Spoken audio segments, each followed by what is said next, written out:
But we will continue on the defensive line talk and continue our Redskins roster 2020 predictions and who will be on the 53-man roster on the defensive line.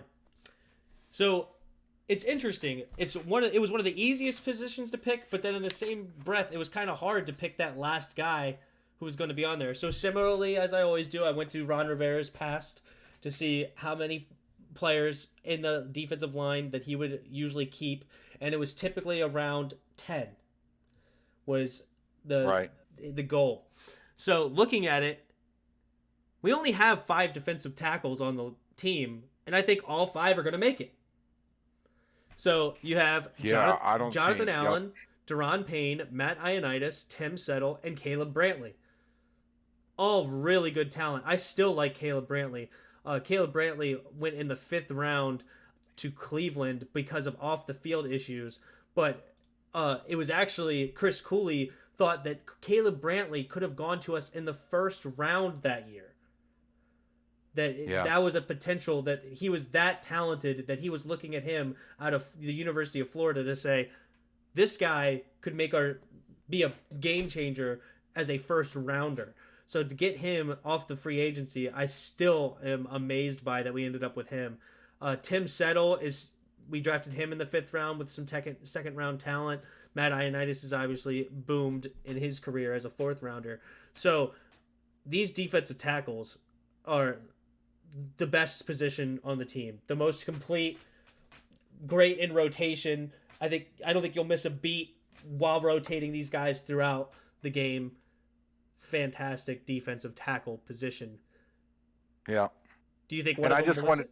Go ahead. No, I agree with you 100%. I was looking at their their bios on weight, height, and all that, and I know we watched that video together of Jonathan Allen squatting 585 or 590 pounds 5 times, and to see the way he was cut, and I'm just looking at his stats here, and it says he's 300 pounds, and I'm like, normally a 300-pound guy I'm not saying they're all not strong, don't get me wrong, but normally a 300-pound guy is a guy that's got a lot of girth on him too, and it's like, to see that video of Jonathan Allen, the way he looked, and then have him listed at 300 pounds, it's like, my God.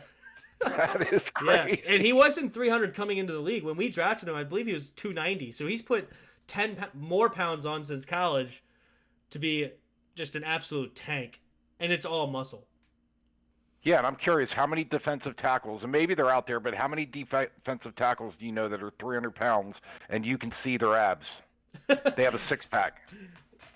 Yeah, that's scary. Well, obviously, the ones that you usually look for are B.J. Raji from Green Bay or Vince Wilfork from the Patriots. Like these big 400-pound, just massive human beings, and that is definitely not what Jonathan Allen is. And somebody else that's a big gym warrior workout warrior, you would call him, is Deron Payne.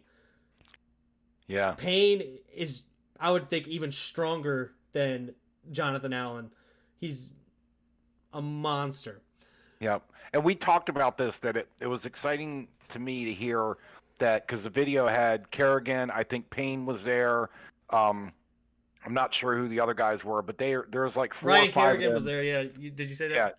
Yeah, Ryan Kerrigan. So to have these 4 or 5 guys in the gym in competition, so they're basically having a one-on-one competition of you're not going to outdo me, and I would argue that is the best motivation, more than any coach or anybody could get, any training guy, to get somebody to try 110%, that if you got them now in a personal competition with each other, that they are lifting at 110%, and it's like the article I read, the guy said if offensive lines aren't at least a little worried about them, then they should be.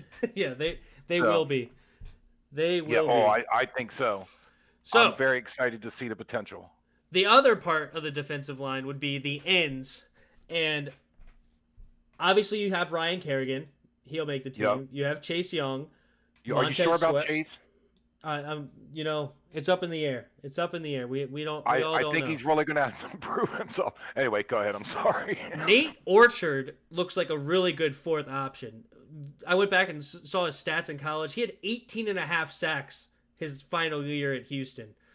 Wow. And I know that last year he, towards late in the season, he did have some games where it looked like he has some real potential. So to throw another guy like that into rotation, I think that Nate Orchard will make this squad for So sure. you said he played for Houston. What league are they in? I mean, are they playing serious teams? Or are they like playing Podunk University? I don't know. I don't know anything about Houston. What conference is that? You put me on the I'm spot. sorry, I didn't mean to put you on the spot, but I mean, are they playing real competition or are they? No, Houston's usually ranked in the top 25, and there's another team in that. Crap, which conference are they in? I gotta look it up now. 1 second. But sorry, like I said, I wasn't trying to put you on the spot. I just was more curious. Yeah, but no, they're a legit team, and they do have a legit schedule. But they're also not in the SEC or the Big Ten or they are in a smaller conference, but it's still a legit conference. Hold on, I'm looking it up now. All I can find is NCAA American Athletic Conference. AAC, the AAC.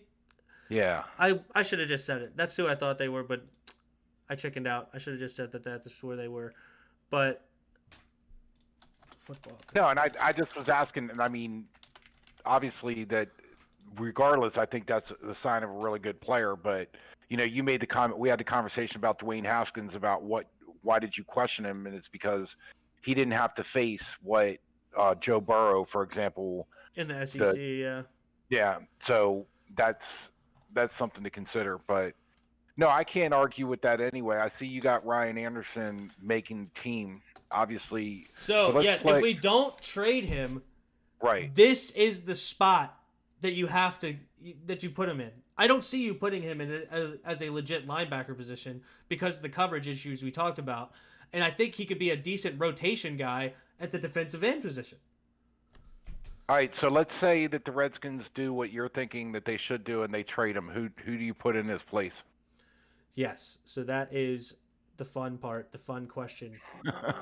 I mean, there's a whole bunch of choose from. This was tough.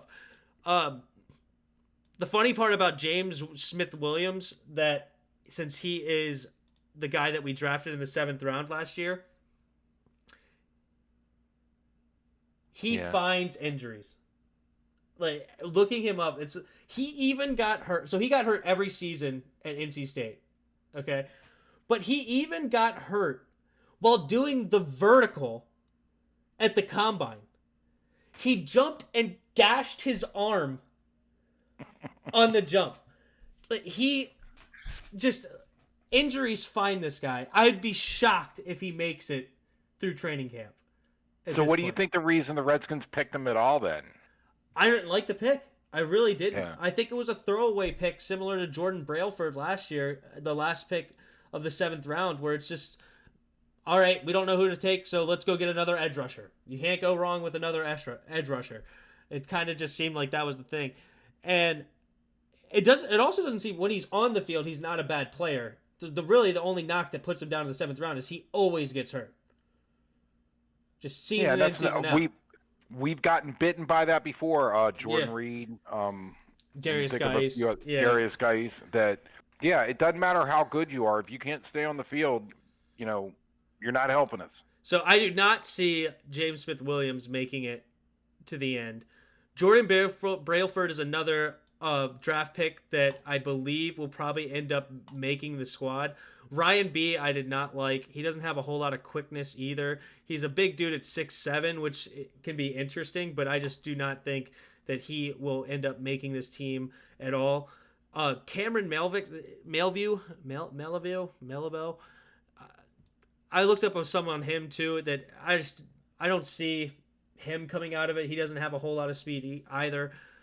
So if it's not Ryan Anderson at that last defensive end, I would take Jordan Brailford, our 7th round pick from last year. We spent some draft capital on him. I don't think anybody else will stand out way over him. So my last spot would be Jordan Brailford. But I would prefer, if we don't trade Ryan, I would prefer Ryan Anderson over Jordan Brailford if we don't trade Ryan Anderson. I would still say I would trade Ryan Anderson. Yeah, I'm not. Again, I'm not sure about the whole. If you think the best we can get is a fifth rounder, I'm not sure what. I mean, I understand if he's not a fit to your defense. I get that, but I don't see the point in feeling like, hey, we got to get rid of him so we can get a fifth rounder. That's not. I mean, a second or a third rounder, and I'm not saying he would ever go for a second, but you get my point. It's like if you could get something like maybe a third rounder or something where it's a higher up pick, but fifth round seems like, yeah, okay, so what? Why? What is that going to get you? What was our fifth rounder this year, and what's the chances of him making the team? That's We did get Cole Holcomb in the fifth round, though. Yeah, and I'm not saying it never happens, but you know. Tim Settle was a fifth round pick. I mean, maybe if some team gets in a bad way and I'm not saying that Ryan Anderson is going to be a person they search out, but I just don't think, one, that he's harming you that much.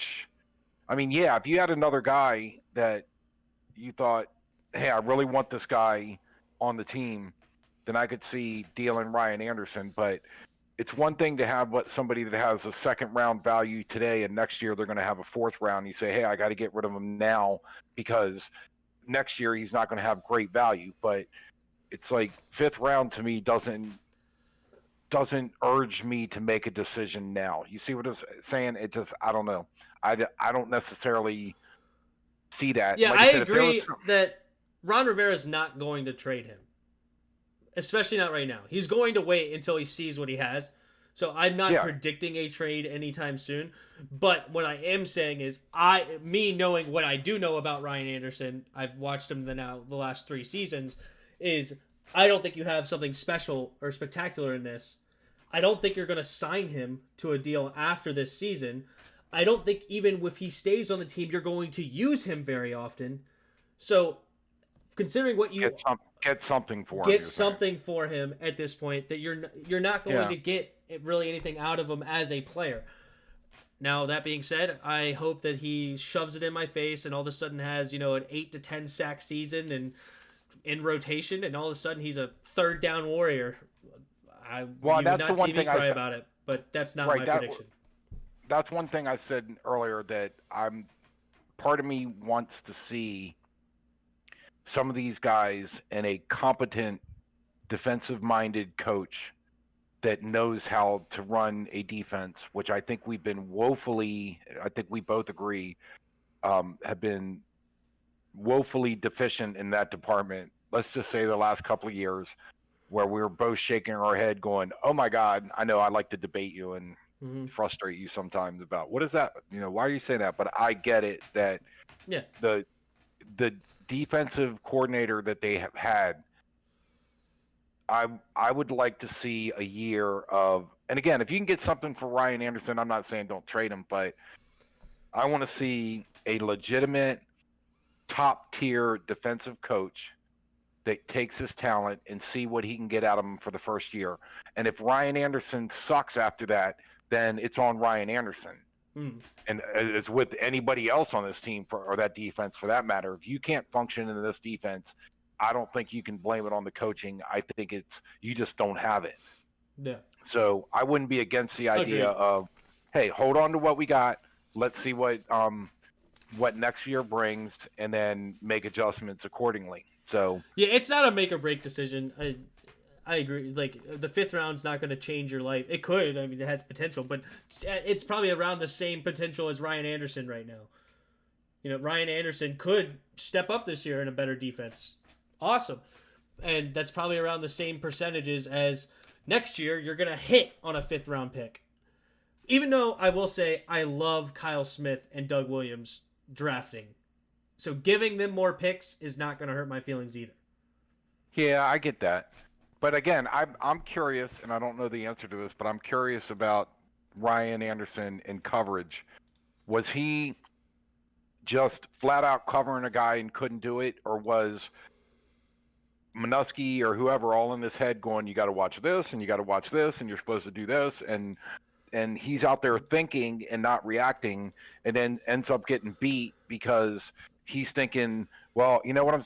It's like if he's thinking about. I mean, two full or three different disclosure, things. I did not go watch every single Ryan Anderson play, specifically like break down his film, but I do know that Ryan Anderson, like, it was never Ryan Anderson's thing to cover. It was never his thing in college. It was never his thing at any point in the pros. Like, this was not what he was brought here to do. He's a hard-nosed, run-stuffing, get after the passer, like, brute force dude. Well, That's how do what he you is. draft? How do you draft a guy as a linebacker that can't cover? I didn't like the pick. Well, I didn't. I really did not like it. I wasn't asking you for an answer. I was confused by it myself. I think what happened is that you had a team that loved Alabama, which, you know, we've been called Alabama North. Oh, right? yeah.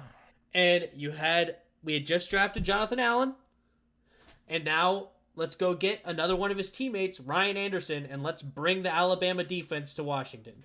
And I think that they reached for a guy because he went to Alabama and was coached by Nick Saban. And I wish they didn't do that, and I wish they would have got somebody else, but here we are, and let's get something for him, in my opinion. Right. Awesome. Well, that is a show. Do you have anything else that you wanted to add before we roll out? Can't really think about it. Anything else? I know Redskins topics are sparse, so we're doing the best we can. Yeah. But no, I think I do like the fact that we focused on the Redskins.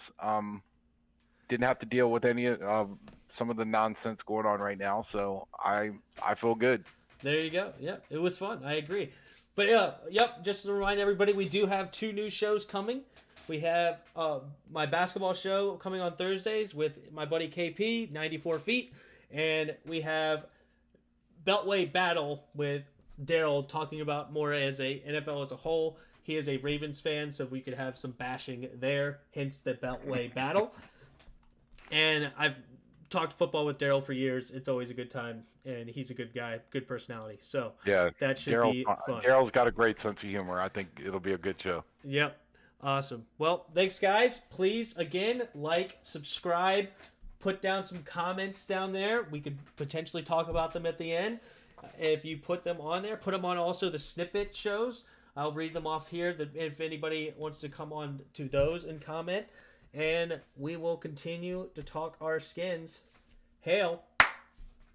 Hail. See ya. See ya.